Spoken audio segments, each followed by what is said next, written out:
आंगनबाड़ी से जुड़ी लेटेस्ट खबरों में आप सभी का हार्दिक स्वागत है।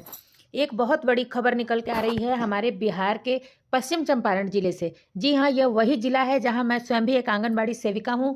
आप लोगों को पता है कि पश्चिम चंपारण जिले के बगहा एक प्रखंड से 9 आंगनबाड़ी सेविका और सहायिकाएं। आप देखिए यहाँ पे जो सहायिकाएं लिखा हुआ है, लेकिन यह जो है बाय मिस्टेक है। लेकिन आप लोगों को मैं बता दूं कि यहाँ पे 9 आंगनबाड़ी वर्करों को, आंगनबाड़ी सेविकाओं को चयन मुक्त कर दिया गया है। इस तरह की यह बहुत बड़ी खबर निकल के आ रही है। अभी तक की यह सबसे बड़ी खबर है कि एक साथ 9 आंगनबाड़ी सेविकाओं को चयन मुक्त किया गया है। आखिर इन सेविकाओं को चयन मुक्त करने का कारण क्या है? सबसे पहले तो हम लोग बात कर लेते हैं कि हम आंगनबाड़ी सेविकाएं हैं। आप लोगों को पता है कि हम आंगनबाड़ी सेविकाओं का जो सर्वप्रथम और प्रमुख काम होता है, प्रत्येक दिन आंगनबाड़ी केंद्र को समय से खोलना और बंद करना। यदि आंगनबाड़ी केंद्र समय से नहीं खुलेगा, नहीं बंद होगा, तो सबसे बड़ी गलती हमारी यही है कि आंगनबाड़ी केंद्र पर उपस्थित नहीं रहना। तो हो सकता है कि कारण यह भी हो, या यह भी हो सकता है कि किसी तरह का भारी घोटाला सामने आया हो, या यह भी हो सकता है कि आंगनबाड़ी सेविकाओं को किसी रूप से प्रताड़ित करने का काम किया गया हो।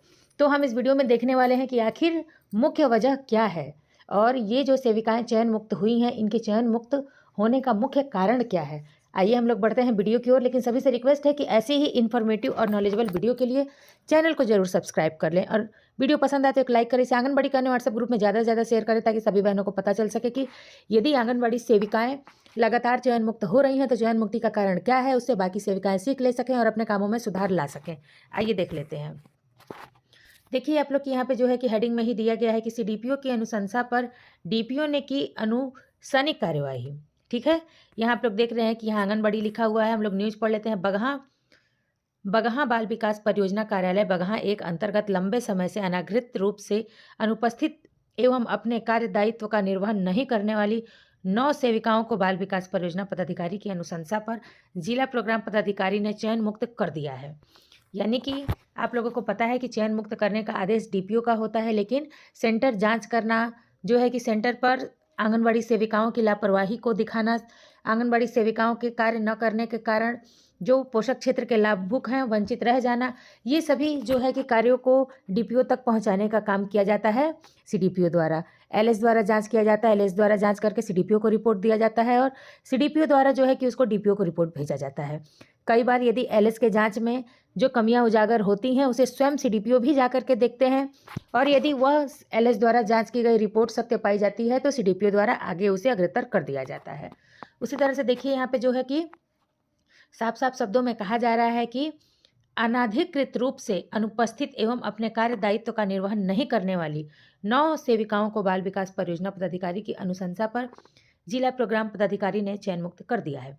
इन सभी सेविकाओं के संदर्भ में महिला पर्यवेक्षिका एवं संबंधित केंद्र की सेविका द्वारा अनुपस्थित रहने तथा केंद्र पर ससमय नहीं रहने की शिकायत सीडीपीओ से की गई थी, जिसके बाद उनके द्वारा तत्काल संज्ञान लेते हुए केंद्रों पर सहायिकाओं द्वारा की जा रही लापरवाही एवं अनियमितताओं पर कार्रवाई करते हुए जिला प्रोग्राम पदाधिकारी को पत्राचार किया गया था, जिसके आलोक में डीपीओ द्वारा संबंधित सेविकाओं को स्पष्टीकरण स्वयं उपस्थित होकर जवाब मांगा गया था, लेकिन जवाब संतोषप्रद नहीं होने के कारण उन्हें चयन मुक्त कर दिया गया है, जिसमें आंगनबाड़ी में केंद्र संख्या 146, 167, 124, 122, 107, 120, 12, 9 और 77। यहाँ पे आप लोग देख लीजिए, यहाँ पे स्पष्ट शब्दों में लिखा गया है कि कहाँ कहाँ की सेविकाओं को जो है कि चयन मुक्त कर दिया गया है। यहाँ हम लोग डिटेल भी जान लेते हैं कि लगुनाहा पंचायत के केंद्र संख्या 9 की सहायिका चिंता देवी। मैं आप लोगों को बता दूं कि यहाँ पे हर जगह पर सेविका के जगह पर सहायिका लिखा गया है, तो आप लोग इस बात को ध्यान दीजिएगा। लगुनाहा पंचायत केंद्र संख्या 12 की सेविका पूर्णिमा देवी, बसवरिया पंचायत के केंद्र संख्या 77 की सेविका ममता देवी, सलाह बरियारवा पंचायत के केंद्र संख्या 107 की सेविका रंजना देवी, कोलुआ चौतारवा पंचायत के केंद्र संख्या 120 की सेविका नशीमा खातून, कोलुआ चौतारवा पंचायत केंद्र संख्या 122 की सेविका अर्चना देवी, कोलुआ चौतारवा पंचायत केंद्र संख्या 124 की सेविका सबनम प्रवीण, सिसवा बसंतपुर पंचायत केंद्र संख्या 146 तबस्सुम जहां, हरदी नदवा पंचायत केंद्र संख्या 167 सिंधु देवी। आप लोग इस बात को ध्यान दीजिएगा कि जहाँ जैसे कि लगुनाहा पंचायत, वहीं कोलुआ पंचायत, कोलुआ चौतरवा, इससे ये समझ में आ रहा है कि एक सेविका के देखा देखी दूसरी सेविका भी काम नहीं कर रही थी। यानी कि आप लोगों को स्पष्ट रूप से मैं बता दूं कि कोई भी जाति या पर्सनली दुश्मनी या कुछ भी तभी हावी हो सकता है, कुछ भी जो है कि तभी जा कर के जो है दिक्कत पैदा कर सकता है यदि सेविका काम पर नहीं हो। भले कितनी भी किसी से जो भी दिक्कतें हों, परेशानियाँ हों, लेकिन पदाधिकारी हमारे आंगनबाड़ी केंद्रों पर जाँच करने यदि आते हैं, आंगनबाड़ी केंद्रों पर यदि स्थिति उन्हें सब कुछ सही लगती है, तो वो कभी भी चयन मुक्त करने का या डीपीओ के पास जो आवेदन भेजा जाता है, डीपीओ को जो रिपोर्ट भेजा जाता है, वो गलत नहीं भेजा जा सकता है।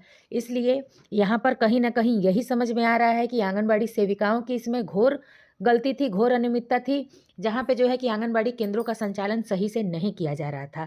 आप लोगों को पता है कि हम आंगनबाड़ी केंद्रों पर 1000 की जनसंख्या में काम करते हैं। 1000 की जनसंख्या पर हमारे आंगनबाड़ी केंद्रों पर आप लोगों को पता है 40 स्कूल पूर्व के बच्चे, 8 गर्भवती, 8 धात्री, 40 कुपोषित बच्चे।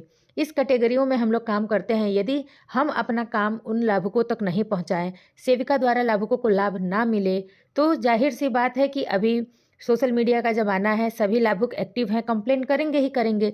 यदि हम ही सेंटर पर ना जाएँ, आप सेंटर पर ना जाएँ, तो हमारे भी लाभार्थी कंप्लेन करेंगे। तो कहीं न कहीं कमियाँ सेविकाओं में हैं कि वे अपने कर्तव्य का निर्वहन ईमानदारी पूर्वक नहीं करती हैं, जिस वजह से इस प्रकार की परेशानियाँ आती हैं। मैं सभी अपने आंगनबाड़ी वर्करों से यही रिक्वेस्ट करूँगी कि आंगनबाड़ी केंद्र समय से खोलें, समय से बंद करें। जो मेन्यू के अनुसार भोजन है, भोजन आंगनबाड़ी केंद्रों पर ज़रूर बनवाएँ, क्योंकि उस भोजन पर उस पोषक क्षेत्र के गरीब बच्चों का हक है। जो बच्चे हमारे आंगनबाड़ी सेंटर पर पढ़ने आते हैं, वे उनका अधिकार है। सभी को पता है कि 7 रुपए किलो आलू खरीद करके सेविकाओं को भोजन बनाने के लिए जो है कि टॉर्चर किया जाता है, दबाव डाला जाता है। लेकिन जो है जैसी है, जिस प्रकार से स्थिति है, आप लोगों को भी पता है, जैसे चल रहा है, उसी में हम लोगों को अपने पदाधिकारी से सामंजस्य बना करके अपने काम को करना चाहिए। क्योंकि सरकार द्वारा जो रेट दिया जा रहा है, वह रेट आंगनबाड़ी सेविका को सामान खरीदने जाते समय बहुत ही वह जो है कि पैसा कम पड़ रहा है। लेकिन उसी तरह से जैसे काम चल रहा है, हम लोगों को चलाना है। रही बात कि हम अपने विभाग द्वारा लेटर दे करके इस बात की माँग कर रहे हैं कि हमारा जो पोषाहार की राशि है, उसे बढ़ाया जाए, क्योंकि चना, गुड़ या जो भी आंगनबाड़ी केंद्रों पर भोजन की सामग्रियाँ लग रही हैं, प्याज, मसाले, तेल, सभी का जो विभागीय दर है, बहुत ही कम है। जिस वजह से हमें बहुत सारी परेशानियों का सामना करना पड़ता है। मगर इसका मतलब ये नहीं है कि हम केंद्र बंद करके घर पे बैठें। यह बेहद ही गलत बात है और यह बहुत ही जो है कि खराब बात है। इसलिए मैं अपनी सभी आंगनबाड़ी वर्करों से यही रिक्वेस्ट करूँगी कि आंगनबाड़ी केंद्र का संचालन सही ढंग से करें, सही तरीके से करें, और इस तरह की दोबारा कोई भी जो है कि दुखद न्यूज़ हम लोगों को सुनना ना पड़े। हम सभी उन सेविका सहायिका बहनों के लिए, अपने जो है कि विभाग के स्टाफ के लिए शोक करते हैं कि उन्होंने अपनी नौकरी खो दी। लेकिन गलती कहीं न कहीं सेविकाओं की भी है, सहायिकाओं की भी है कि वे अपने आंगनबाड़ी केंद्र का संचालन सही ढंग से नहीं करती हैं, जिस वजह से विभाग को इस प्रकार का एक्शन लेना पड़ता है। ऐसी ही यूज़फुल और नॉलेजेबल वीडियो के साथ हाज़िर होती हूँ फिर कुछ देर में, तब तक के लिए